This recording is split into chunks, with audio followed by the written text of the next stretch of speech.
스타트업의 꿈 중에 하나다. 글로벌로 진출하는 거잖아요. 도와주실 분을 저희가 드디어 모셨습니다. 해외 진출하고 싶으시면 오늘 이 영상을 끝까지 봐주시면 될 것 같습니다. 드레이퍼 스타트업 하우스의 이세용 대표님이십니다.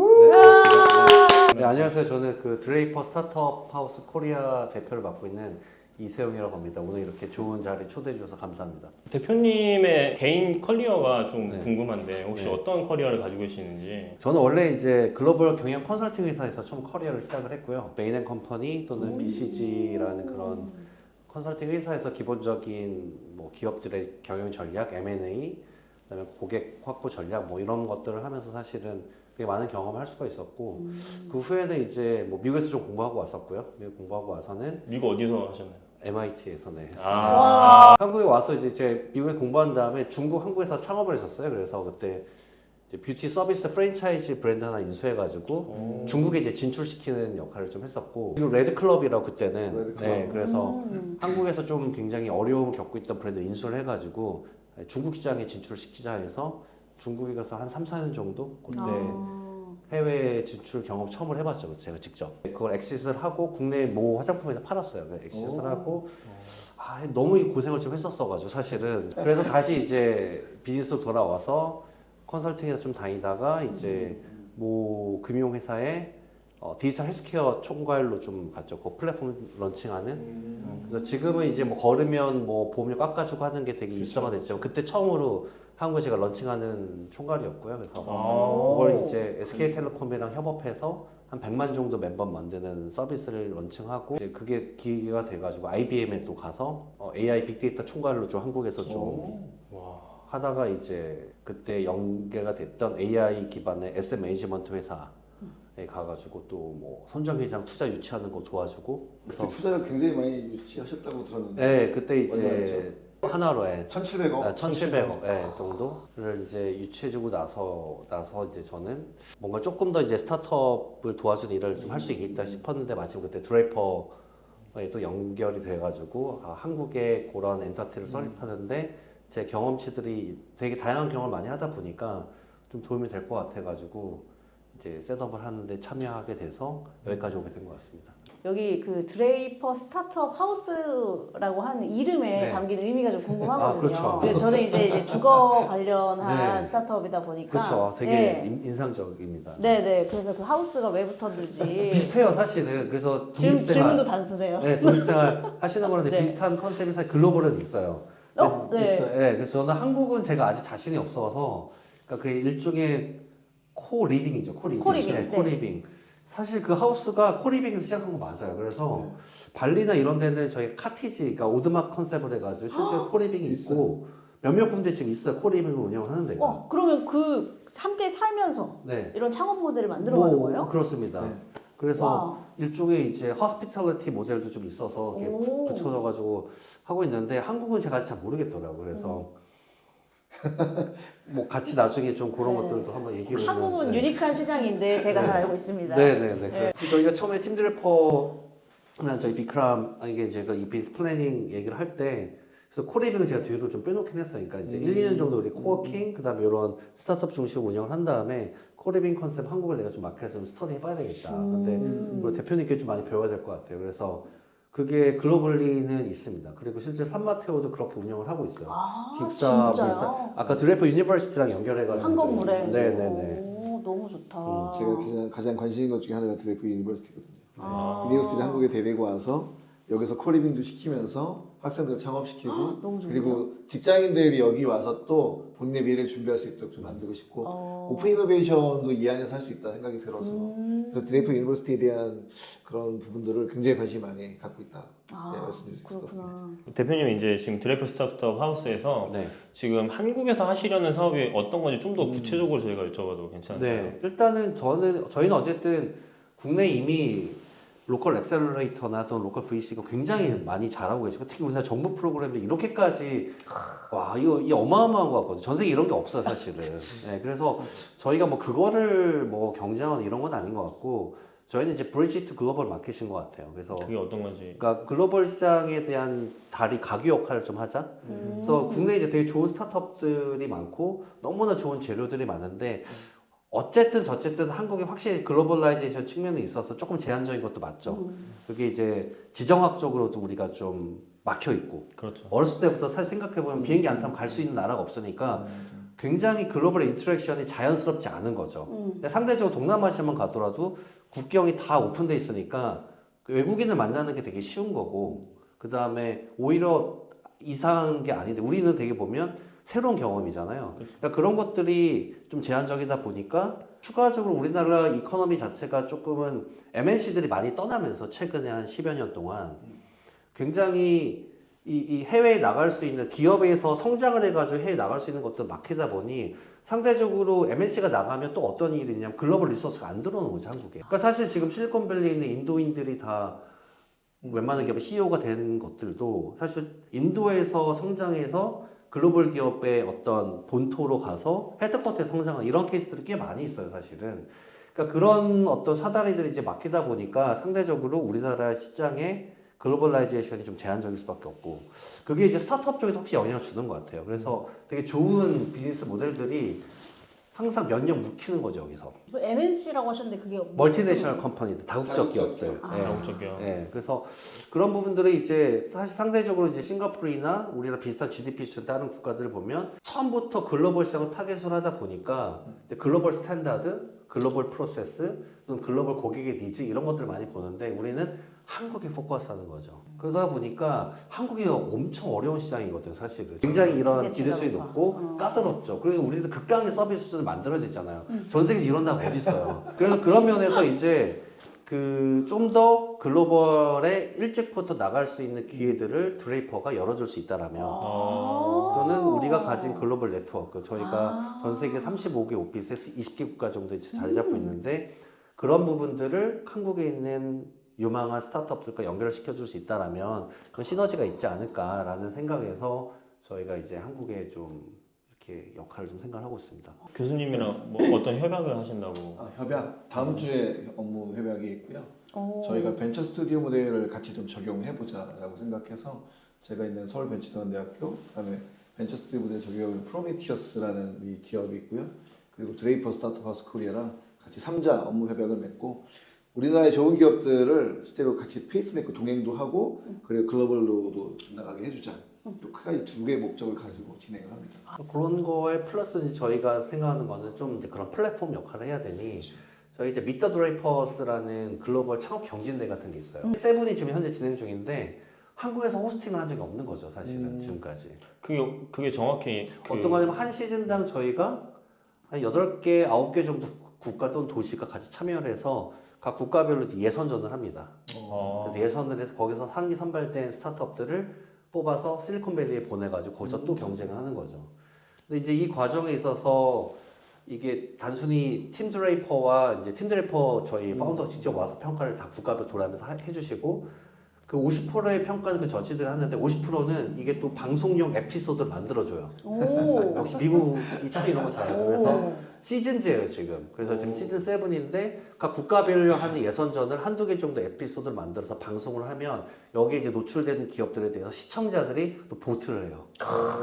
슈퍼스타 K. 또 50%는 시청자들이 이제 평가를 하는 건데 이런 플랫폼에 사실 국내 스타트업이 나갈 수 있으면 이게 보트가 3천만 정도 나오거든요.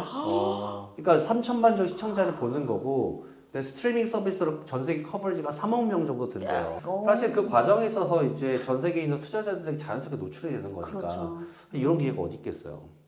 그래서 그런 것들 저희가 지금 한국에 하반기에 지금 그 호스팅 하려고 지금 저희가 하반기에? 생각을 하고 올해 하반기죠? 네네. 또 여기서 저희가 발탁된 기업들을 어쨌든 저희가 지금 펀드가 실리콘밸리에 지금 원래 이제 오리지널 펀드는 DFJ라는 오리지널 펀드가 있고 근데 그 펀드는 지금은 이제 주로 약간 그로스 펀드처럼 시리즈 C, D, 프리-IPO 이런 쪽에 좀 많이 포커스하고 있어 뭐 6조, 7조 정도 AUM이 되니까 그다음에 이제 드레이퍼 어소시에이션이 지금 아주 액티브하게 시리즈 A, B 정도 투자하고 있는데 글로벌 시장 투자하고 있거든요. 한국도 투자한 케이스들이 좀 있고요. 그다음에 싱가포르에 이제 드레이퍼 벤처 펀드라고 그래서 완전 얼리 스테이지. 그래서 드레이퍼 어소시에이션 한 5천억 정도 되고 이제 벤처 펀드는 한 4,500억 정도 돼서 거기에 좀 저희가 소개를 해가지고 글로벌 드레이퍼 펀드로부터 이제 투자받을 수 있게 하는 그런 것도 좀 저희가 역할을 하려고 하고 있어서 올해 2월에도 왔었어요. 저희 드레이퍼 벤처 펀드 대표가 와서 저 이틀 동안 있으면서 한 20, 30개 기업 IR 좀 했고 그중에 3개 정도를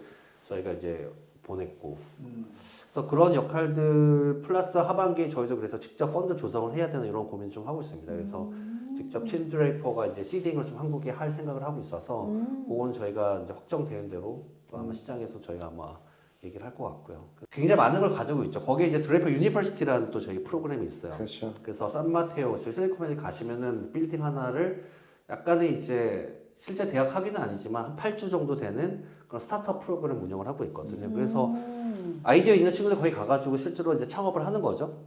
그래서 저희 팀 드레이퍼 파운더가 제일 많이 간대요, 거기를.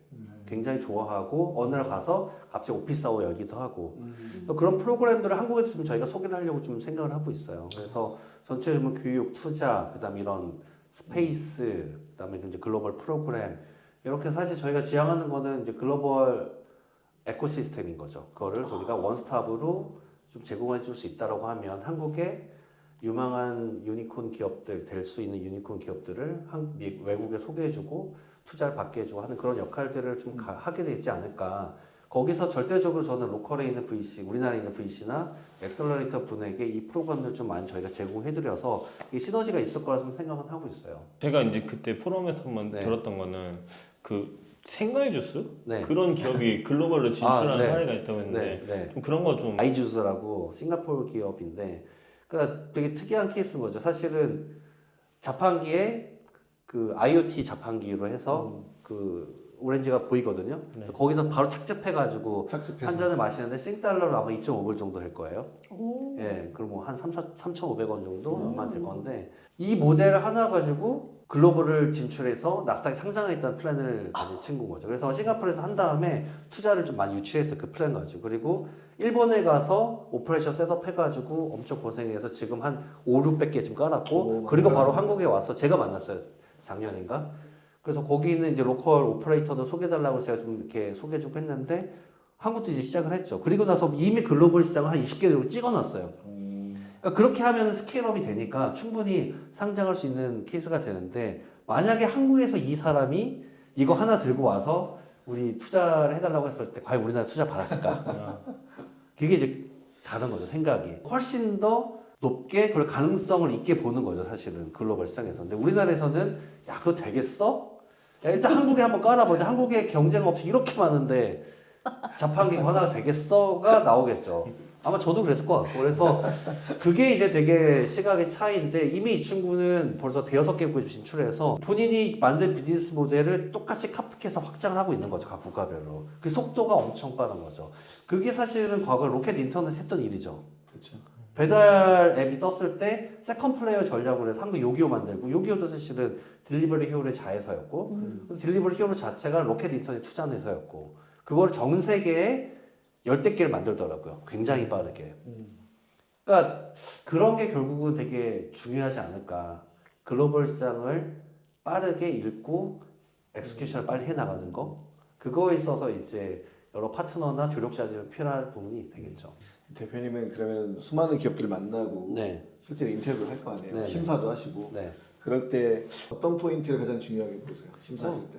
이걸 보는 것 같아요. 그러니까 커스터머 애쿼지션 관련된 부분. 그러니까 비즈니스 모델로 보면 저는 사실은 profit from the customer로 생각을 하거든요. 이게 제가 컨설팅하면서 배웠던 망고 불변의 진리이고 우리가 기업을 하는 이유는 커스터머를 만족시켜서 거기서 사실은 밸류를 만들어내는 건데 지금 최근에 1, 2년 동안에 되게 유니콘이 될 법한 기업들이 많이 쓰러졌죠, 사실은. 그 기업들을 보면 대부분이 내가 고객을 확보하는 들어가는 비용과 이게 쭉 계속 이렇게 올라가는 거예요. 사실은 어느 정도 되면 이게 벌어져야 되는데 안 벌어진 거죠, 사실은. 거기서 결국은 자금 투입이 안 됐을 때 꼬꾸라지는 이런 게 있기 때문에 초기 기업 때부터 사실 그 고민을 해야 되는 것 같아요. 파운더는. 내가 밸류를 만들어내는 프로필을 만들어주는 고객을 확보하는 데 들어가는 비용이 과연 내가 스케일업 하면서 그게 리텐션 즉 더 이게 유지가 될 거냐 락인이 될 것이냐 결국은 그게 안 되면 그 기업의 의미가 없는 거죠 사실은. 그렇죠. 그래서 저는 이제 비즈니스 모델에 그게 과연 돌아갈 수 있는 건지를 보는 게 한 가지가 있는 것 같고 나머지는 팀이죠. 이제 파운더와 그 팀 뭐 등등등. 고객을 유치하는 게 세 가지 개념이 있거든요. 경영에서 얘기하는 첫 번째 커스터머 애쿼지션, 새로운 고객을 창출하는 거. 두 번째가 커스터머 컨티베이션이거든요. 고객을 육성하는 거. 세 번째가 커스텀 리텐션이거든요. 그래서 요 세 가지 개념에서 새로운 시장을 만들고 새로운 고객을 끌어들이고 되게 중요하긴 한데 고객이 들어왔으면은 여기서 안에서 놀아서 여기에서 고객들이 단계가 만약에 100만 원 쓰는 고객이 500만 원 쓰고 1000만 원 쓰게끔 이렇게 육성이 돼야 되고 네. 그 사람들이 계속 리텐션이 이루어지는 형태의 이 구조를 만들어야 되는데 그거를 갖다가 시간이 지나서 못 만든다 그러면은 야 이건 한번 생각해 봐야 되는 거죠. 왜냐면은 돈을 갖다가 광고비 홍보비를 갖다가 500 썼는데 계속 500, 1000 이걸 늘 수는 없잖아요. 어느 순간 되면은 1000만 원 쓰다가 800, 600, 500 떨어뜨려야 되거든. 그래야 이제 이게 이렇게 벌어지는데 이게 그게 아니라 시간이 지나면서 계속 써야 된다 그러면은 그건 어느 시점 되면은 테스트 해보면 알거든요. 네. 지난달에 광고비 줄였더니 안 들어왔네? 이번에 또 올려야겠네? 그럼 계속 또 올려야 되잖아요. 그 테스트가 어느 시점인지는 모르겠지만은 대표님들이 보시고 이거를 왜 못 만들까에 대한 부분들에 대해서는 앞단에서 그래서 계속 피버팅에 대한 고민하셔야 된다는 얘기예요. 대표님 그러면 아까 이제 한국에서 이제 같이 협업하는 데가 이제 핀테크 쪽이라고 하셨었는데 그쪽만 같이 그냥 한국에서는 저희는 지금 일단 지금 LG 생활건강이랑 저희가 오픈 이노베이션 스타트업 프로그램 운영을 하고 있고 그 다음에 서울 바이오 허브랑도 저희가 바이오 관련된 미국 이노베이션 챌린지라고 그래서 또 기업들 지금 현재 보고 있고 최근에 이제 인천 테크노파크도 저희가 그 글로벌 그 성장하는 그런 프로그램 같은 것들 운영을 좀 하고 있어요. 그래서 그것들을 이제 몇몇 기관과 협약을 맺어서 좀 저희가 그런 프로그램들을 어찌 보면 일종의 이제 저희도 올해 성과를 내기 위해서 좀 이제 돌리는 것들이 있고 섹터로 보면은 당연히 이제 저희가 글로벌에서 특히 블록체인이나 딥테크 이런 쪽에 관심이 많아서 보긴 하는데 한국은 저는 최근에 제가 좀 관심 가지고 있는 K 오리지널리티, 그러니까 우리의 어떤 가장 강점이 강점 있는 쪽에서 이제 푸드나 또는 뷰티, 그다음에 뭐 엔터 이런 쪽 또 뭐 바이오메디컬 포함해서 그렇게 해서 그런 부분들이 글로벌 진출하기에 용이하지 않을까라는 생각을 좀 하고 있습니다. 물론 AI 기업이나 이제 빅데이터 또는 딥테크 기업들을 당연히 잘하고 있는데 어쨌든 그거는 우리가 이제 글로벌 컴피티션 측면에서 보면은 그거는 뭐 엄청나니까 근데 이제 우리만 할 수 있는 것들이 아까 해당되는 이런 것들을 조금 키우는 거에 드레이퍼가 뭔가 도움을 준다면 재미있는 컨셉이 되겠다. 좀 자기 기업을 좀 어필하고 싶으면은 그럼 어떻게 하면 될까요? 오시면 됩니다. 여기 오시면? 네. 가로스케일 센터 이쪽 오셔가지고 저희 그 전화 뭐 담당자분들 통해서 이렇게 약속 잡으시거나 언제든지 편하게 오시면은 네 얘기하면 됩니다. 네. 그 코파운더 없이 혼자 창업하신 분들이 그래서 코파운더를 찾고자 하는데 못 찾아서 계속 전전긍긍하시고 되게 많긴 하거든요. 그럴 때 이제 벤처 스튜디오 모델에 대한 부분들을 권해드리긴 하는데 대표님 말씀하신 것처럼 페이스메이커가 누군가라도 있으면은 같이 이야기하고 같이 고민을 털어놓고 실제로 비즈니스에 대한 부분들에 대해서 진행대에 대한 것들을 꾸준히 이야기하면 오히려 그 벤처 스튜디오 파트너가 코파운더 역할을 한다고 저는 보거든요. 그런 분들이 있으면 더 좋겠다 생각도 들기는 해요. 혹시 그런 역할들도 지금 기대하고 계신 거죠, 대표님? 네네. 그래서 저희가 이제 일단 저희 드레이퍼 가로스케일 센터에 들어온 기업들 한 30개 정도 되는데 와. 뭐 모든 기업을 저희가 다 그렇게 하진 않지만 저희가 지금 그런 식으로 자연스럽게 그런 인큐베이션 프로그램이나 또는 그런 디스커션 미팅 같은 게 지금 진행이 되고 있어요. 기업의 이제 스테이터스에 따라서 뭐 바이클리, 위클리, 또 먼슬리로 하면서 그런 것들을 저희가 뭐 풀어드리거나 또는 뭐 도움을 드릴 수 있는 것들은 계속 저희가 제공을 해드리려고 하고 있고 그렇습니다. 약속 잡아서 미팅을 네. 앉아 계시면 그냥 누가 와가지고 대표님 잠깐 뭐 그런 케이스도 있고 그런 티타임 커피 테스트는 뭐 일상 다반수 이루어지는 거고 그다음에 이제 바이클리나 이런 것들 저희가 스케줄링해서 뭐 이렇게 정기적으로 진행하고 있죠.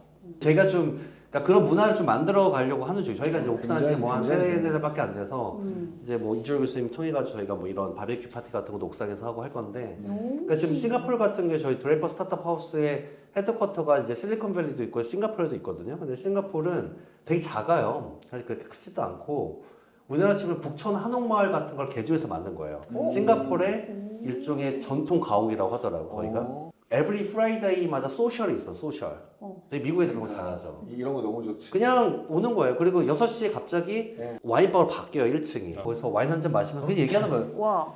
Whoever comes, 누구든지 다 올 수 있어요. 예.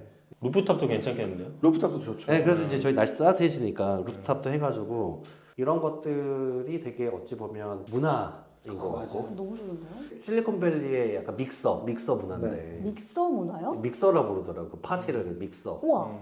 믹서죠, 믹서. 믹서. 갈아 넣네. 그러니까. 여러분 믹서 정말 중요한 거 아시죠? 여러분의 믹서를 간접적으로 경험할 수 있는 곳이 있습니다. 바로 하단에 있는 단톡방에서 스타터 대표들, VC들 같이 만나서 믹서 작업을 하셨으면 좋겠습니다.